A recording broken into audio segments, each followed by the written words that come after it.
Olá, tudo bem? Aqui é o Luiz, e se você está buscando maneiras de melhorar a performance das suas aplicações no Node.js, neste vídeo eu vou lhe dar 6 dicas muito úteis e práticas para você hoje já melhorar a performance das suas aplicações. Então fica comigo até o final que vai ser bem legal.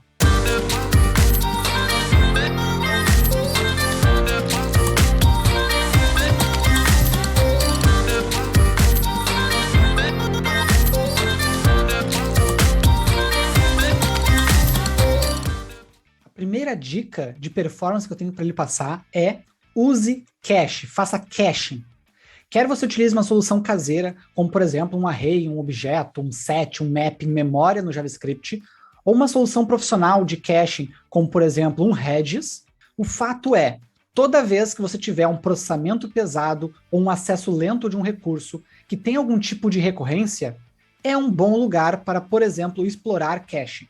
Eu costumo usar a regra do 1 segundo recorrente. Se eu tenho uma consulta no banco que demora mais de 1 segundo e ela possui alguma recorrência, eu tenho que fazer cache dela. Se eu tenho algum cálculo, algum processamento, algum laço que demora mais de 1 segundo e isso acontece com alguma certa frequência, eu tenho que fazer cache desta computação também. O ciclo de vida de uma requisição, ele não pode demorar mais do que 1 segundo. Caso contrário, conforme você for escalando a sua aplicação, vai se tornar um gargalo, vai dar timeout, vai dropar a requisição, e principalmente o seu usuário vai ficar insatisfeito. Não. Então, se você nunca fez caching antes, eu vou deixar na descrição do vídeo e aqui no card o meu vídeo e o tutorial de Redis. Como é que você faz cache de consultas do banco de dados utilizando o Redis, que é aí um mecanismo muito popular para isso. Uhul! E já que eu falei de banco de dados na dica número 1, vou falar de banco de dados novamente na dica número 2.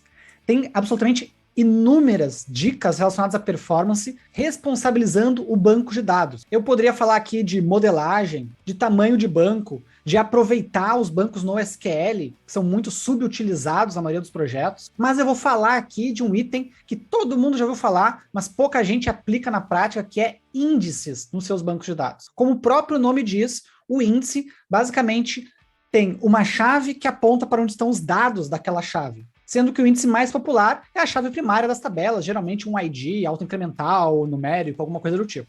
Mas você pode criar outros índices para suas tabelas. Na verdade, você deve criar índices para todos os campos que possuam consultas muito utilizadas. E criar um índice para os campos que são usados como filtros de uma consulta muito utilizada é o jeito mais fácil, mais barato e mais rápido de ter um ganho de performance na sua aplicação. É mesmo, é? Consultas que usam ali vários filtros e que geralmente demoram de 1 a 2 segundos, com a criação de índices, costumam cair para casa dos milissegundos novamente. E isso vale para absolutamente qualquer banco de dados, seja SQL, seja NoSQL. Na versão em texto desse vídeo, que você encontra na descrição, inclusive eu dou um exemplo no MongoDB. Mas a análise de Execution Plan, ou de Execution Report, Query Report, coisa do tipo, pode ser feita em qualquer banco de dados. É só você consultar a documentação da sua ferramenta.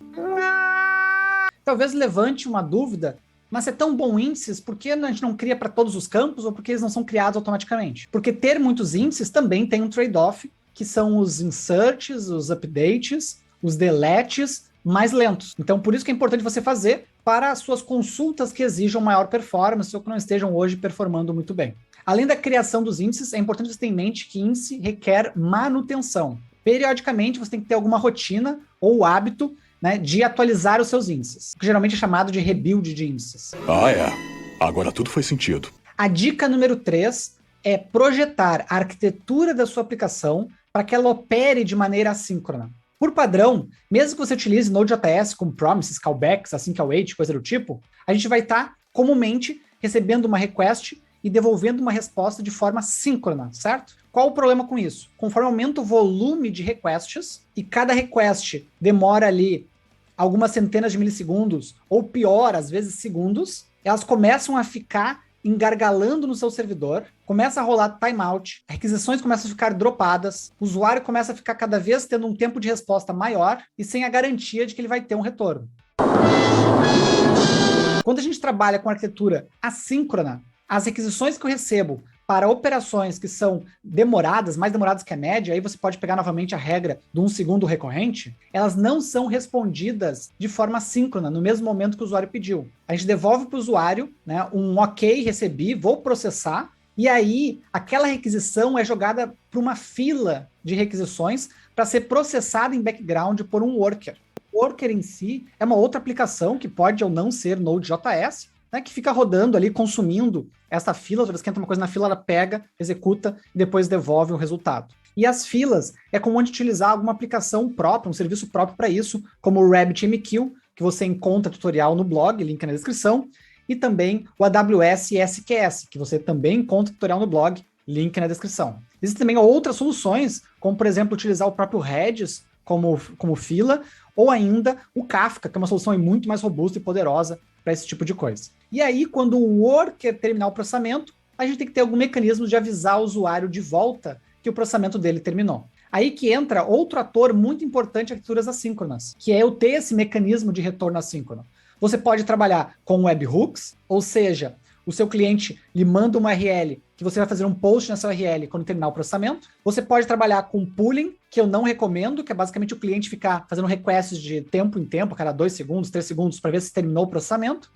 Ou você pode trabalhar com WebSockets, que é uma solução que eu recomendo bastante, tem tutoriais aqui no canal e também na descrição, onde você cria um canal cliente-servidor, onde tanto o cliente pode mandar mensagem para o servidor, quanto o servidor mandar para o cliente quando for necessário. O que cria aquelas famosas aplicações reativas em tempo real. Aplicações para o mercado financeiro, por exemplo, como bots de criptomoedas, é muito comum a gente utilizar WebSockets para garantir que eu vou receber os dados do mercado em tempo real, conforme muda o preço de um ativo, por exemplo, e não tem que ficar o tempo todo lá batendo numa API de uma exchange ou de uma bolsa ou alguma coisa assim. Além de ser pouco performático, né, fazer pooling geralmente gera vários tipos de problemas quando a API que você fica batendo não é sua. É verdade. E aí, o que tá achando das dicas? Se você tá gostando do conteúdo, tem mais dicas ainda pela frente chegando, já deixa o seu like e se inscreve no canal se você ainda não for inscrito, para você continuar recebendo outros vídeos como esse e também para me ajudar, né, a que o meu conteúdo chegue a mais pessoas, a mais devs, mais profissionais de tecnologia que queiram aprender esse tipo de conteúdo, beleza? E também deixa nos comentários se você não entendeu ou você quer uma explicação um pouco melhor sobre algum dos tópicos que eu tô citando aqui. Bora! A próxima dica, ela é um pouco contraintuitiva, porque geralmente a gente não associa isso à performance. No entanto, ter erros na sua aplicação degradam enormemente a performance dela. Ah, Luiz, mas então a sua dica é que eu não tenha bugs na minha aplicação? Não, não é isso, embora isso seja bem óbvio. É que você tem que saber dos bugs que existem na sua aplicação, dos bugs que estão acontecendo em produção, que estão afetando a sua performance, para então você poder corrigi-los. Porque, no geral, quando a gente sobe uma aplicação para produção, a gente perde um pouco do nosso controle sobre ela, vamos dizer assim. Porque a gente não tem mais lá o terminal o tempo todo para a gente estar olhando. Um erro que acontece para o usuário, muitas vezes a gente não fica sabendo se ele não reclamar para a gente. Então, essa dica é monitore a sua aplicação. Preferencialmente, coloque ferramentas como um New Relic, um Dynatrace, ou alguma coisa do tipo que fique monitorando o tempo todo tudo que acontece na sua aplicação. Se não for possível, muitas vezes por uma questão de preço, de repente, pelo menos tenha logs da sua aplicação sendo armazenados em arquivos ou na nuvem. Na nuvem eu recomendo o CloudWatch da AWS, que você encontra tutorial na descrição, e local eu recomendo a biblioteca Winston de Node.js, que você também encontra tutorial aqui na descrição. Tendo logs que você olhe periodicamente, né, com a severidade de erro adequadamente ajustada, você consegue ir deixando sua aplicação cada vez mais redonda, cada vez com menos bugs, consequentemente com uma performance mais bacana para o seu usuário. Empolgante! A próxima dica é que você considere a possibilidade de trabalhar com cluster. Por que eu digo considerar a possibilidade, não digo para você simplesmente utilizar? Porque você trabalhar com a sua aplicação clusterizada requer que você tenha pensado ela para que ela trabalhe dessa forma. Imagine que você use, por exemplo, um cluster de Node.js, ou um cluster via PM2, ou ainda um cluster via Amazon AWS, por exemplo. São diferentes formas de você criar cluster, né? Você pode criar a nível da sua aplicação, a nível da sua infraestrutura de aplicação, ou a nível da sua nuvem pública, né, de infraestrutura. Todas elas são formas de clusterizar a sua aplicação para você aguentar demandas cada vez maiores com alta performance. No entanto, quando você faz isso, você tem que se preocupar com coisas como a minha memória, ela não vai mais ser compartilhada entre os diferentes né, diferentes requests, por exemplo. Eu tenho que trabalhar mais com conceitos de atomicidade de requisições. Além disso, o que acontece se um usuário fizer uma request num nó do seu cluster e depois fazer uma request no outro nó do seu cluster? Tem que tomar aí uma série de cuidados, tem que pensar bem no barramento de informações, enfim. Mas é um elemento também imprescindível para aplicações aí de grande escala. Daí, se você vai fazer a nível de aplicação, a nível de infra ou a nível de nuvem, né, infras de infras, vai muito do seu conhecimento e também do budget do seu projeto. Porque eu sou rica! Aqui no canal tem vídeo ensinando como é que utiliza Node Cluster. Você pode dar uma olhada, vou deixar o card aqui em cima.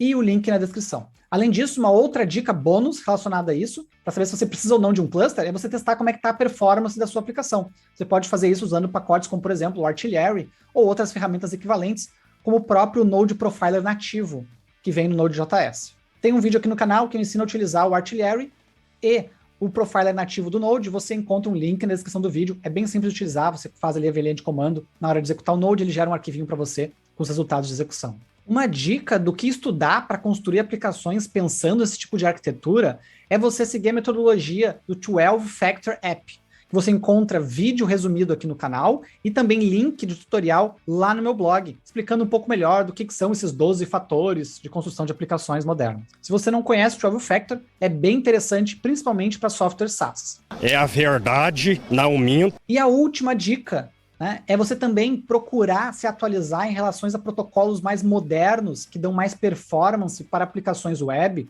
como, por exemplo, HTTP2 e gRPC.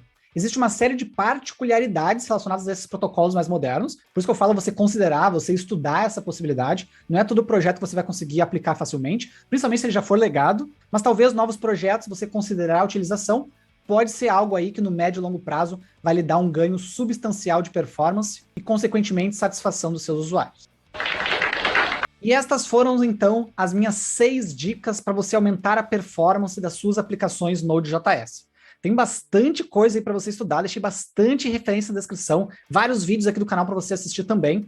E se você quiser algum aprofundamento maior em algum tópico que eu ainda não tenha produzido conteúdo, né, que eu não citei, que tem links e tudo mais, deixa nos comentários que eu terei o maior prazer de produzir o que de fato a minha audiência tiver interesse de consumir. Reforço também que vários desses tópicos são abordados em cursos de nível intermediário para avançado que eu possuo à venda lá no meu blog, caso te interesse. Cursos como Web Full Stack JS e o Beholder Traderbot utilizam vários dos conceitos citados aqui neste material de hoje. Beleza? Aproveito para reforçar o meu pedido de que você deixe o seu like, se inscreva no canal se não for inscrito e compartilhe esse vídeo com seus colegas de empresa, de repente, os colegas do seu time, colegas da faculdade, enfim, pessoas que estão buscando aí desenvolver aplicações com Node.js cada vez mais profissionais. Combinado? Então um abraço e até a próxima. Valeu!